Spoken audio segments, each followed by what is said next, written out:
Have you ever walked into a room and felt like you didn't belong? Only because someone else decided you didn't? At a 5-star hotel glittering with wealth and status, a black woman arrived in her Bentley, confident, composed, and dressed for elegance. To the staff, she looked like just another guest showing up for another high-profile event. But one security guard saw something different. He stopped her, questioned her, refused to believe she was meant to be there. She didn't raise her voice. She didn't argue. She simply made one phone call. Within minutes, the guard was escorted off the property, terminated on the spot. What he didn't know, she wasn't just a guest. She was the CEO of the luxury fashion house behind the entire event. And tonight, she wasn't attending. She was the reason it existed. Ever had someone judge you before they knew your story? Drop your experience in the comments. We want to hear it. If you love interesting stories like this that expose the truth, please give this video a thumbs up and also tell us in the comments section where in the world you are watching this video, and also do well to smash that subscribe button. The underground parking garage of the Grand Royal Hotel was like a palace made of concrete and gold. Every surface gleamed under the soft lights. $1-million cars sat in perfect rows, their paint jobs reflecting the light like mirrors. The air was cool and still, filled with a kind of silence that only money could buy. A huge banner hung across the entrance, its black and gold letters impossible to miss. Midnight Elegance, a vision by Ella Fitzgerald. Then came the sound, soft as a whisper but powerful as thunder. A sleek black Bentley rolled through the entrance like a queen making her entrance. The car's paint was so dark it seemed to swallow light, and every curve caught the golden glow from above. It glided into a parking space marked with gold letters. YEF reserved. The engine purred to a stop. The silence returned, but now it felt different, like the calm before a storm. The driver's door opened with barely a sound. Out stepped Ella Fitzgerald. She didn't need to announce herself. Power radiated from her like heat from a fire. She wore a charcoal black pantsuit that fit her like it was painted on. Every line sharp and perfect. A small gold pin glinted on her jacket, the letters YEF catching the light. Her heels clicked against the concrete with the steady rhythm of someone who knew exactly where she belonged. In her hand, she carried a slim black folder. Her designer sunglasses reflected the garage lights as she walked toward the elevator with the grace of a woman who had conquered every room she'd ever entered. But she only made it 3 steps. "You can stop right there, lady." The voice cracked through the silence like a whip. Ella turned slowly. No fear flickered across her face. Just cold calculation behind those dark glasses. The man walking toward her was built like a tank. Brad Morrison, late 50s, white, with a barrel chest and a security badge that he wore like a war medal. His face was set in hard lines, and his voice carried the kind of authority that came from years of telling people what they couldn't do. "This area is for VIPs and staff only," Brad said, his tone sharp enough to cut glass. "I'm going to need to see some papers." Ella's response was smooth as silk. "Of course, I'm Ella Fitzgerald. This is my event tonight. The hotel's executive office arranged this parking space specifically for me." She opened her folder and pulled out a golden pass with her photo and name clearly visible. "This should confirm everything you need to know." Brad took the pass but barely glanced at it. His eyes stayed locked on her face, and there was something cold in his expression. Something that had nothing to do with security and everything to do with judgment. "This doesn't mean anything to me," he said, waving the pass like it was trash. "I need official hotel credentials and car registration. Until I see that, you're not going anywhere." Ella blinked once, her voice staying perfectly calm. "Sir, hotel management issued that pass. I'm happy to call Sarah Williams or James Carter for confirmation. I'm the host of tonight's event. If you check your list, I don't have time to check anything, Brad snapped, cutting her off mid-sentence. His voice echoed off the concrete walls. I've seen all kinds of people walk in here claiming things they can't prove. Not today. Not on my watch. There was venom in his tone now. Not just suspicion, but pure contempt. As if her very presence was an insult to the marble floors beneath their feet. Ella took a steady breath. I'm not here to argue. But you're blocking me from attending the very event I created. And I'm telling you, Dash, you're not telling me anything. Brad stepped forward, his voice now loud enough to echo through the entire garage.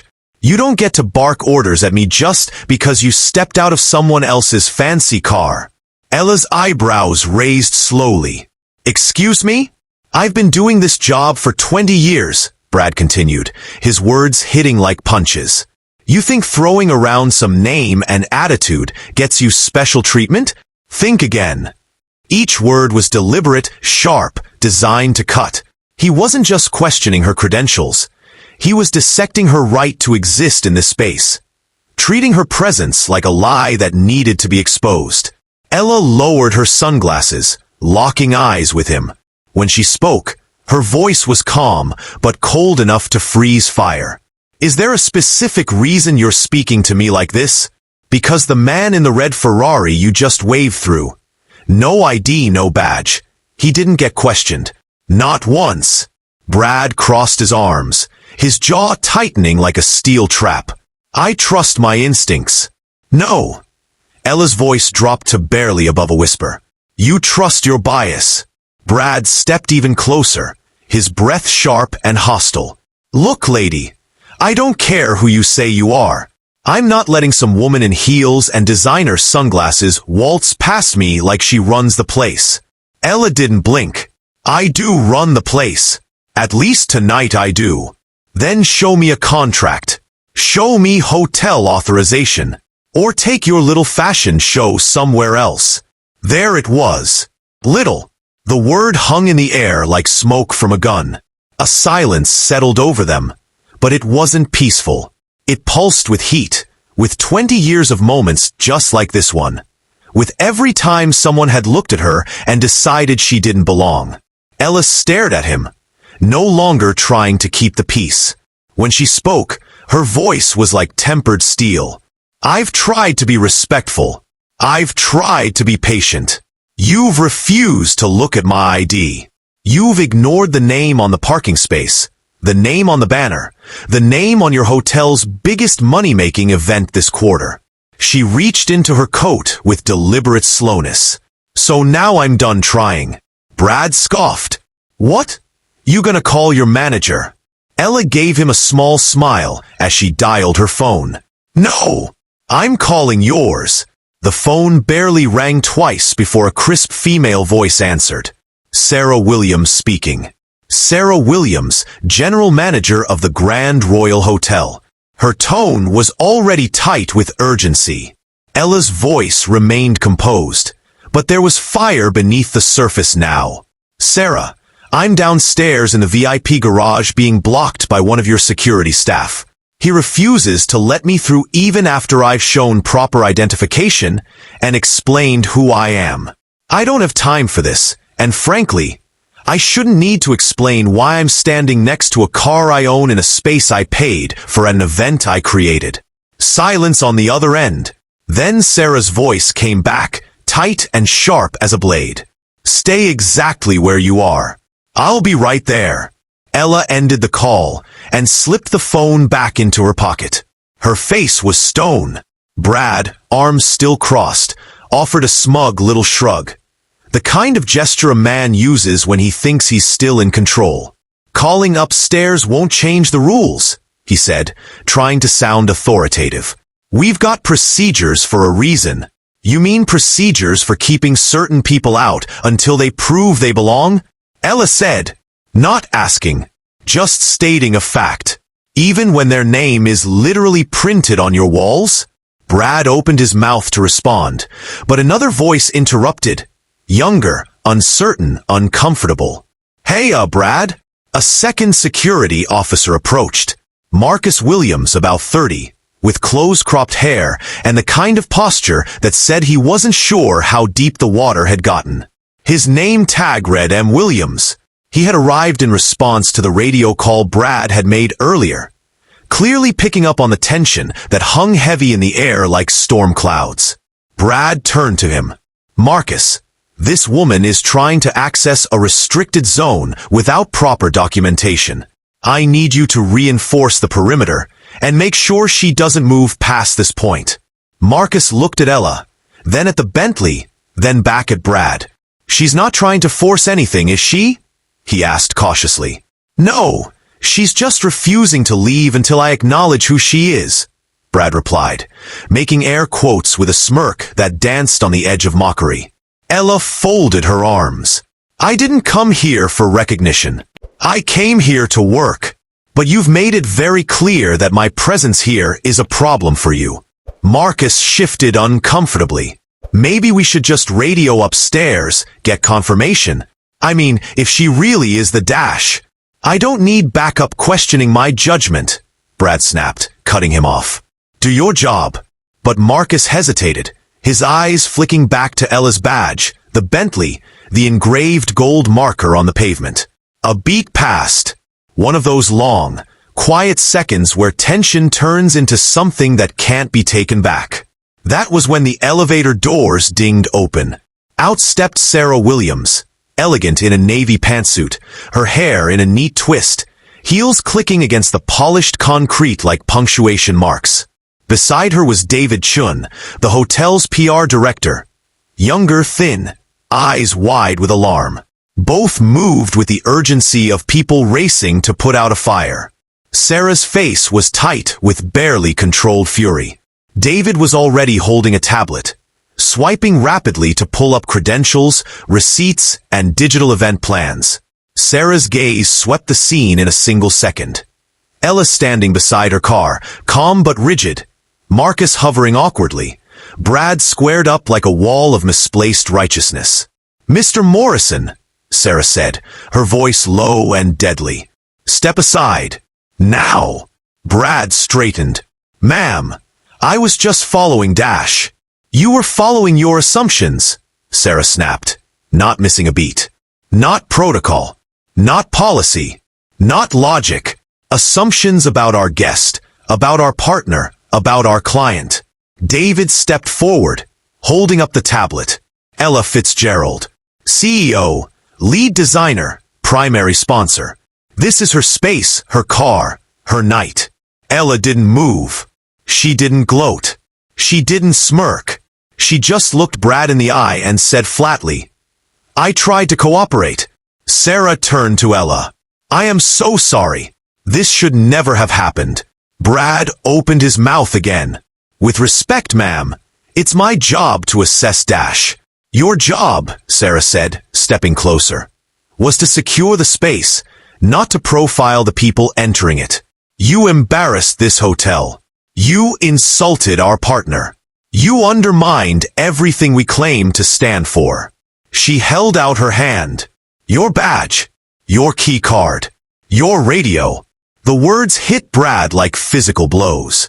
He stood frozen, the color draining from his face. "Sarah," he tried again.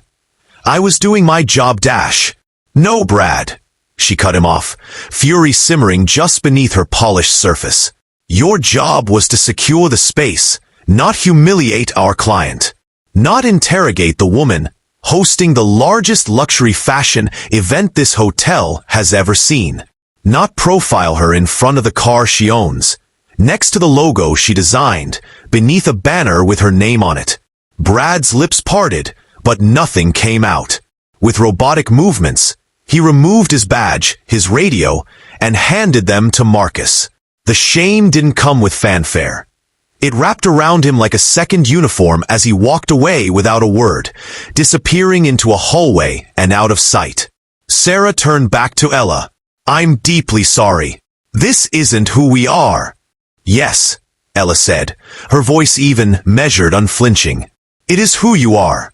Or at least, who you've allowed to stand at your door." Sarah's expression tightened. She nodded once. "You're right." And I'll make sure it's not who we continue to be. David stepped forward with the tablet, his voice quiet but urgent. Everything's ready upstairs. Lighting, stage, crew. You'll still be able to rehearse before showtime. Ella gave the briefest nod and stepped past them toward the elevator. Sarah reached to hold the door for her. As Ella entered, she glanced back once. Not at Brad, who had already disappeared, but at the empty space where he'd stood. Not anger in her eyes. Not pride. Just certainty. And history. No one thanked her for her patience. No one could. She hadn't demanded special treatment. Only fairness.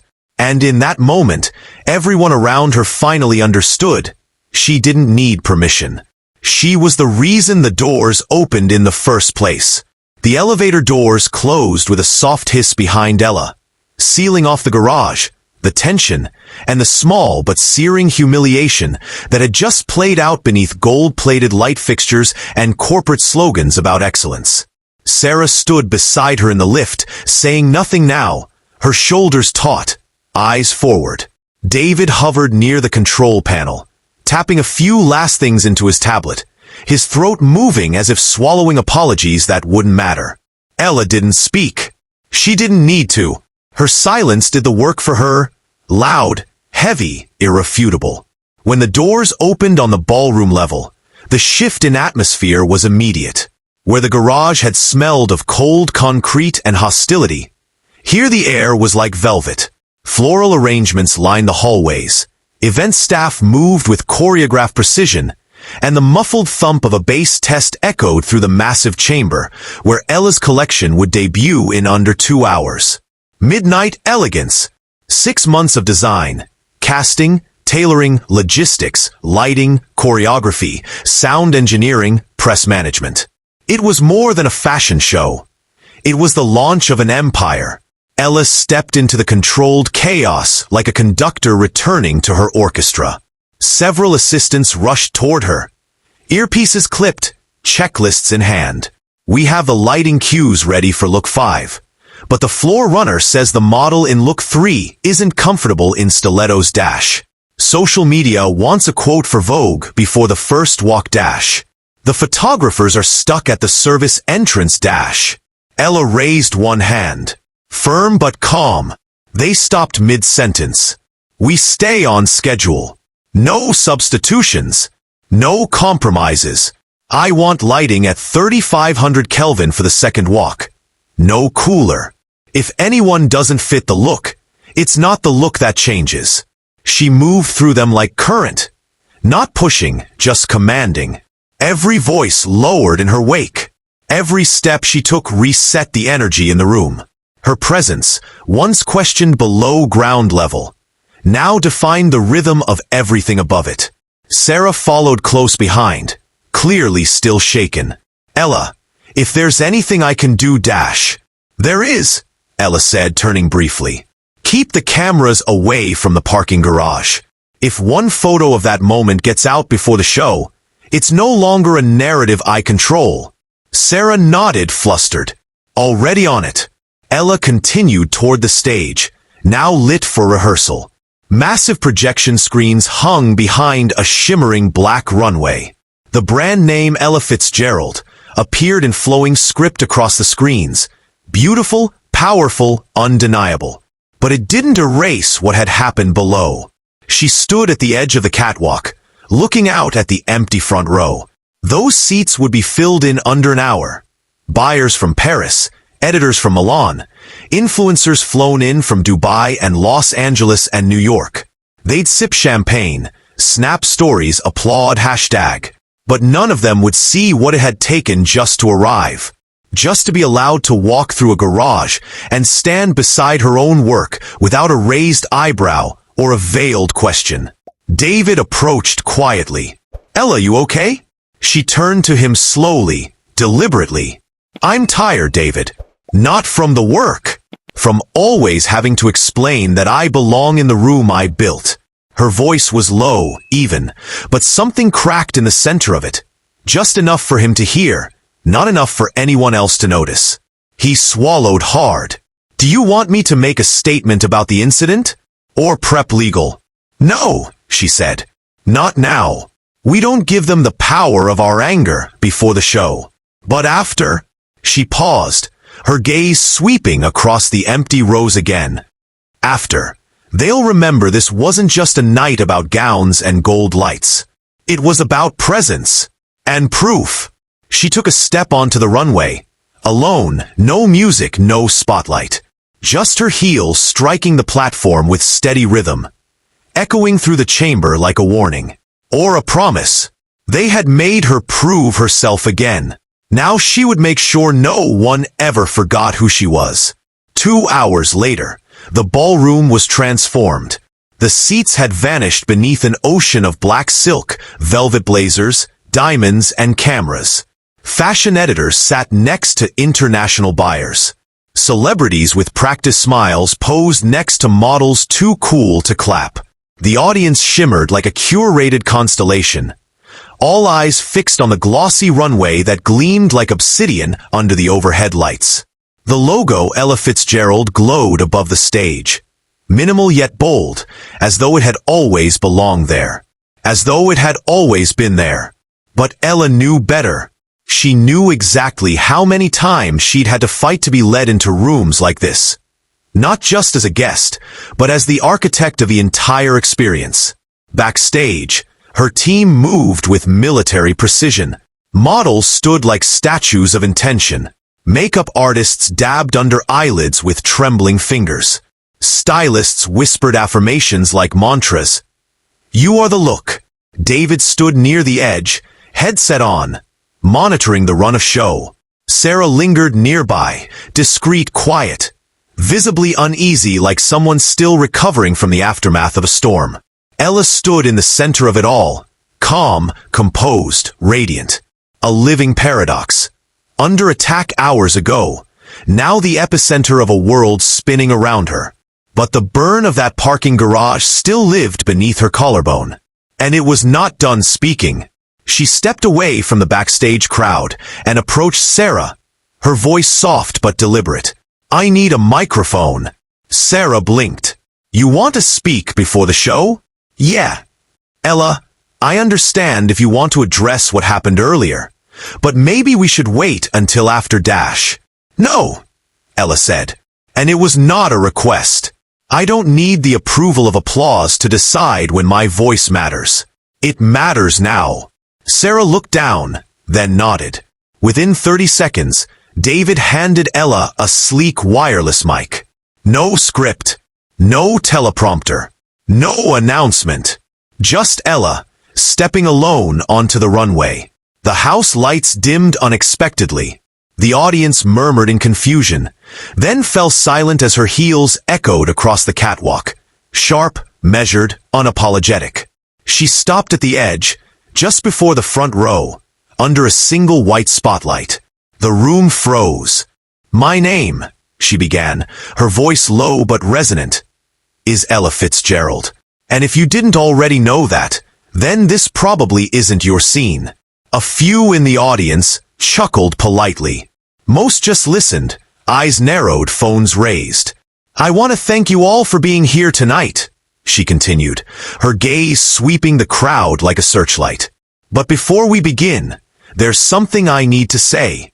Not as a designer, not as a brand, but as a woman who, just hours ago, was asked to prove she deserved to stand next to her own car, in her own space, for her own show. The air shifted. Even the most seasoned socialites leaned forward. I was stopped, questioned, doubted. Not because of a mistake in the schedule, not because of a threat to security, but because someone looked at me and decided I didn't belong, that I didn't fit the shape of success he had in his mind. A few people exhaled audibly. A beat. Then silence again. And that is the shape this show exists to destroy. Her voice grew stronger, more commanding. This collection is called Midnight Elegance because it was born in contrast. Elegance and resistance. Form and fire. Silence and the storm that breaks it. Every stitch, every silhouette, Every shade you're about to see is a reclamation of space, of identity, of the right to arrive without permission. She held her gaze on the crowd for one long, searing moment. So enjoy the show. But remember, this isn't just fashion. It's a mirror. And you don't get to look away. She handed the mic off stage, turned, and walked the length of the runway back into the darkness with the grace of someone who had nothing left to prove. Because she had already proven it. Behind her, the music roared to life, and the first model stepped out into the light like a blade. The show had begun, but the message had already landed. The show unfolded like a storm disguised as silk. Each model emerged from the shadows with intentional, almost defiant grace. Garments sculpted in deep blacks, sharp whites, flashes of burnished gold, and textures that shimmered like memory and menace combined. The music pulsed with purpose, beats layered with ancestral rhythms, industrial echoes, and the undercurrent of a war drum that refused to fade. There were no frills, no apologies, no pieces that begged for approval. This wasn't fashion designed to fit into someone else's idea of elegance. It was a manifesto sewn in thread. As the final look appeared, a black tailored coat with sweeping lines and a high collar that seemed to crown the model like armor, the crowd rose. Not politely, not in increments, but in full, unified motion. The applause came first, then the shouts, then the roar, but none of it touched Ella. She stood just backstage, still, her arms crossed lightly, her expression unreadable. Not pride, not triumph, just the quiet, weighted stillness of someone who had carried a mountain on her back all day and finally set it down without ceremony. David turned to her, voice low. They loved it. They'll be writing about this for weeks. Ella nodded once, eyes still on the runway, not looking for approval, only watching to make sure the last model stepped off stage unshaken. Good, she said. Now we talk terms. 10 minutes later, in a private lounge behind the ballroom, Sarah stood beside Ella as champagne glasses clinked in the background. A curated crowd of influencers and elite guests had started to trickle in, but Ella wasn't entertaining. She was facing Sarah with the same poise she'd worn since the elevator, cool, contained, but never small. Sarah shifted, her voice hesitant. I know tonight meant a lot to you, and I want to make sure we don't let something like what happened earlier dash. It wasn't something, Sarah, Ella said evenly. It was everything. Sarah nodded slowly. Understood. Ella leaned in slightly, her voice softer now, but no less unyielding. I've partnered with hotels across the globe. I've brought in press, heads of state, celebrities, capital. But this is the first time I had to call someone just to be allowed to stand beside my own work. That is not just a staffing issue. It's a culture issue. Sarah's face tightened with shame. What do you need? Ella didn't blink. Every member of your security team who fails to complete anti-bias and cultural sensitivity training within 30 days is gone. You will publish a public statement committing to structural review of your hiring and promotion practices. And from this point forward, no brand partners are to be handled by your hotel's general security team. Only by contracted specialists vetted by us. Sarah exhaled slowly. You'll have it. All of it. Good, Ella said. Then she reached for a crystal flute from a passing server, raised it lightly. Not high enough for a toast, just high enough to signal the conversation was over. And yet, just before she turned away, she looked Sarah in the eye one last time. Understand something, Sarah. I didn't ask to be treated special. I asked not to be shrunk. There's a difference. Sarah nodded once. Not as an apology, but as an acknowledgement. And then Ella walked away. Later that night, as the ballroom emptied and the lights softened to a muted gold, Ella stood alone once more in the garage where it had all begun. The Bentley was still parked in her spot, the initials YEF etched beneath it in clean gold lettering. The silence now wasn't cold or hostile. It was hers, claimed, held, earned. She took a breath, resting one hand on the hood of the car. Her reflection gazed back at her in perfect clarity. In that moment, she didn't think about the show or the guests or the coverage that would flood the internet by morning. She thought about that first exchange, the line that had crossed her path like a tripwire. You don't look like someone who drives a Bentley. And now her entire presence said what words never could. She didn't need to look the part. She was the part. She didn't ask for space. She built it. And most of all, she never needed permission to stand in a place she already owned. She turned to leave, the quiet click of her heels echoing one last time through the garage. Not as footsteps, but as a declaration. The night was hers. The victory was hers. The future was hers. And everyone would remember.